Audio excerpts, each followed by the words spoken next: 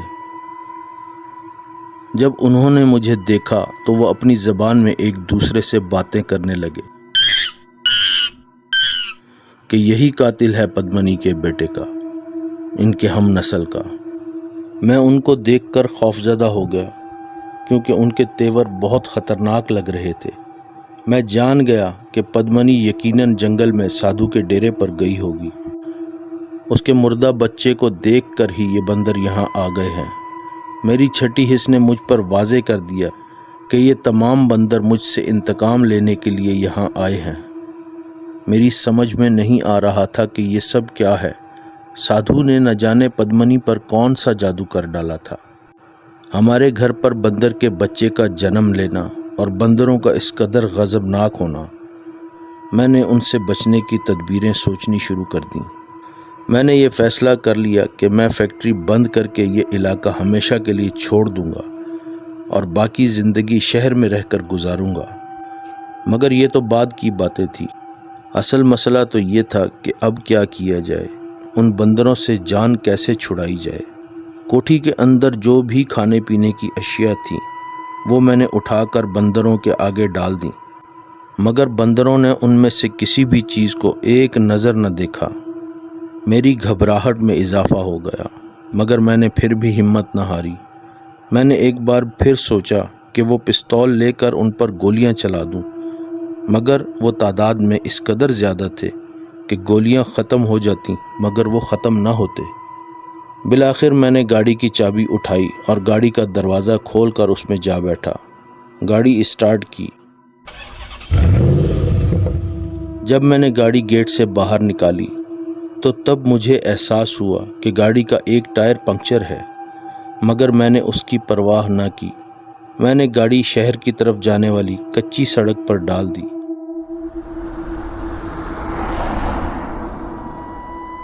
تو تمام بندر میرے پیچھے دوڑ پڑے۔ میری بد نصیبی کہ گاڑی نے ابھی گاؤں کی حد ہی عبور نہ کی تھی کہ وہ بند ہو گئی، اس کا پیٹرول ختم ہو گیا تھا۔ مجھے نہیں پتا کہ اب میرے ساتھ کیا ہوگا۔ میں اس لمحے اپنی گاڑی میں بیٹھا، شاید اپنی ڈائری کی آخری سطریں لکھ رہا ہوں۔ میری گاڑی کو چاروں طرف سے بھی ان بندروں نے گھیر رکھا ہے اور ان کے تیور انتہائی غضبناک ہیں۔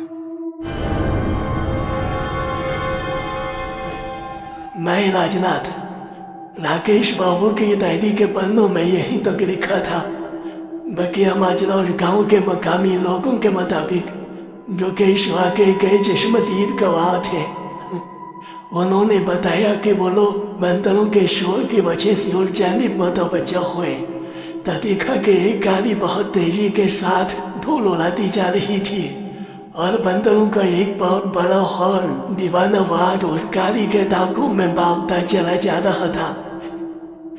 پھر اچانک وہ گاڑی رک گئی اور کچھ دیر بعد ایک شخص گاڑی میں سے اتر کر بہت تیزی کے ساتھ ایک طرف کو بھاگا۔ وہ بچاؤ بچاؤ کی آوازیں لگا رہا تھا، مگر بندروں کی وجہ سے کوئی بھی اس کی مدد کو نہ آیا۔ بندروں نے اسے جا لیا۔ اس کی چیخیں فضا میں گونجتی رہی اور وہ بچاؤ بچاؤ کی صدائیں لگاتا رہا۔ بندروں نے اس کا جسم ادھیڑ کر رکھ دیا۔ جب انہیں یقین ہو گیا کہ وہ زندگی کی قید سے آزاد ہو گیا ہے تو وہ لوٹ گئے، اور ہم لوگ سوائے افسوس کرنے کے کچھ نہ کر سکے۔ شمشان گھاٹ میں موجود تمام لوگ اس وقت حیران رہ گئے کہ جب راکیش کی ارتھی کو آگ لگائی جا رہی تھی تو لوگوں نے دیکھا کہ پدمنی جنگل کی طرف سے بھاگتی ہوئی آ رہی تھی اور چلا رہی تھی، راکیش رک جاؤ، رک جاؤ، راکیش کی آوازیں نکال رہی تھی۔ وہ راکیش کی ارتھی کے پاس پہنچی اور اسی آگ میں کود گئی اور یہ ثابت کر گئی کہ وہ راکیش سے شدید محبت کرتی تھی۔ وہ دونوں ایک ساتھ جل کر راکھ ہو گئے۔ ساتھوں کے شیطانی فعل نے دو محبت کرنے والوں کی جان لے لی۔ گاؤں والے بھی اس واقعے کو یاد کرتے ہیں تو خوفزدہ ہو جاتے ہیں۔ اس کے ساتھ ہی یہ کہانی اپنے اختتام کو پہنچی۔ امید ہے آپ کو ہماری یہ کاوش پسند آئے گی، اور آخر میں ہمیشہ کی طرح آپ سے درخواست ہے کہ ہمارے چینل کو لائک، سبسکرائب اور شیئر ضرور کیجیے گا۔ شکریہ۔